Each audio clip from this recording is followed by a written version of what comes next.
What is up, guys? It's Nick here, and today we're going to be talking about the best budget camera for YouTube because I've seen a lot of videos and I personally have the one that I use. I think it's a pretty good Snapchat.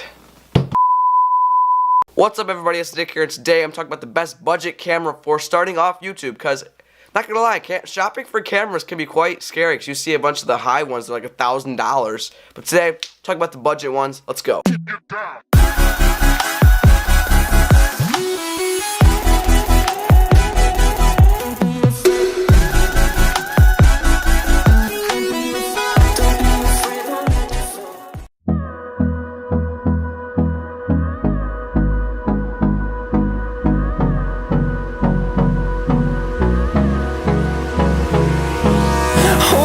Close till I get up.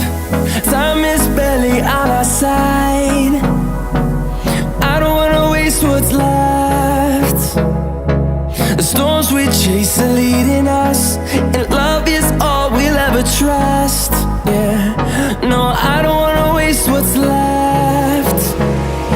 And on we'll go, through the wastelands, through the highways, till my shadow turns to sun rays.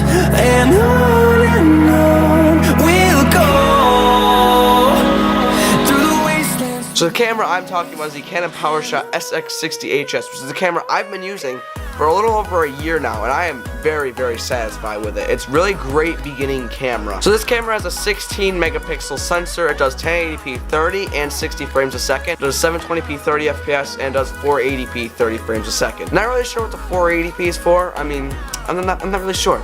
Just kind of weird. On the topic of frame rates, let's talk about slow motion capabilities, which I am very disappointed with this camera. So it can do 120 frames a second at 360p. That's not even the worst part. It can do 240 frames a second at 240p.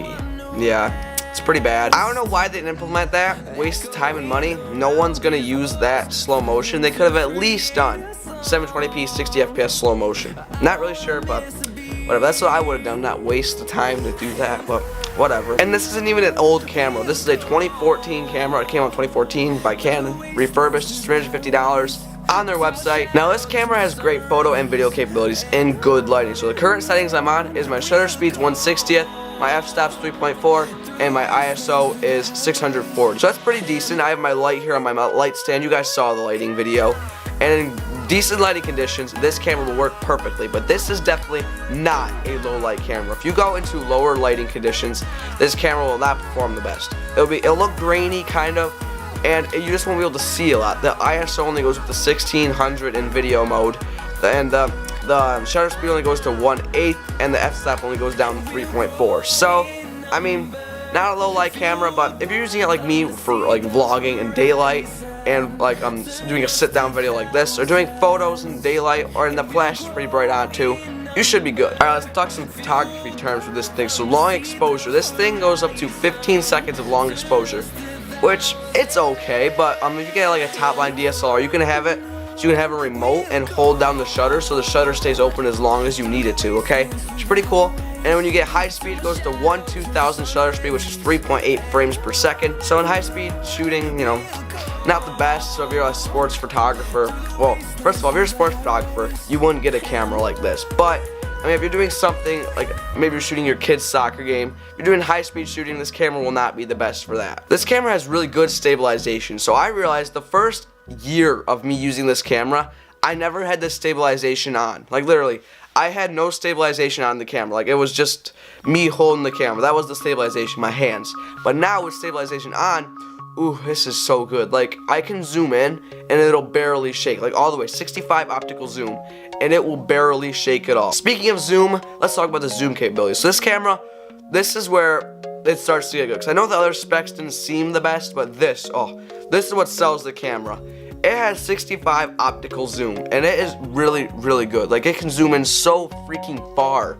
Like it's so good, and it gives you amazing depth of field if you're shooting B-roll or even doing some portraits. I'll actually flash up a picture of a portrait now me and my friend took of me, and it works amazing. And this thing has a built-in portrait mode too, so it uses that focal length to get that nice blurry depth of field. So how you can turn on the stabilization, because it comes with it off, you go into menu, then you go down to IS settings, turn it to continuous, and select the number 2. I don't know, that's what I have. It seems to work good for me, so whatever. I mean, that works. I recommend you do that too. I would definitely recommend you buy some sort of external microphone, or maybe you sync audio with it, because I mean the built-in audio is it's pretty good. It's decent, but it could be better. So just to improve the quality of it just a little bit, I recommend using an external mic. I'm currently using the Rode VideoMic Go.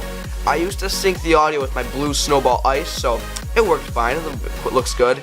And it sounds good too. Alright, let's talk autofocus now. So autofocus is really good with this camera, and face tracking, it is so good. Like right now I'm currently tracking my face, so I can move all over and it'll keep my face in focus. Now if I go into auto mode, I can move back and forth and it'll like still track my face. So I'll do that right now. Alright, so now we're on auto mode, so I can go like way back here and it'll track my face this far back. I can move up here closer to the camera, it'll adjust, track my face just as good. And it has really good autofocus. When I zoom into something, it'll focus pretty much really instantly. Now obviously this camera does not have Canon's brand new dual pixel autofocus, okay? This is an older camera, as I said, 2014. They're more of their budget camera as well. So the autofocus is really well, but it doesn't have their new dual pixel autofocus. That doesn't really faze me, because I don't really do much shots where I need autofocus. I usually do face tracking like this, or where I'm locked on the focus of one thing. So it really doesn't matter to me, but if you're someone who needs a good autofocus, this camera will work pretty well for you. Alright, let's talk about size. So this camera is actually pretty small. It's like a mini DSLR, if you will.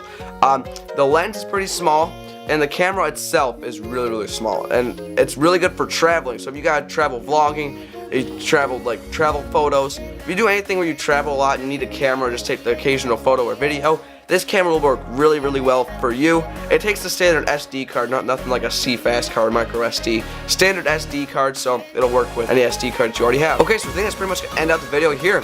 I will link this camera down below refurbished, because that's when you get the good price point. Brand new, it's like upward of $500, but you can get it refurbished right from Canon for $350. So that's it for me today, guys. Thank you all for watching. I'll see you guys in the next video. Please be sure to leave a like and subscribe if you haven't already. A couple months ago, I made a video test with this camera.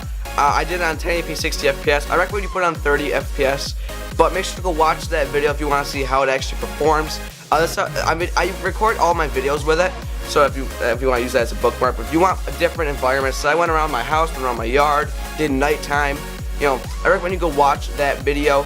Comment down below, maybe if you want a photography test of this camera, I might do that in the future.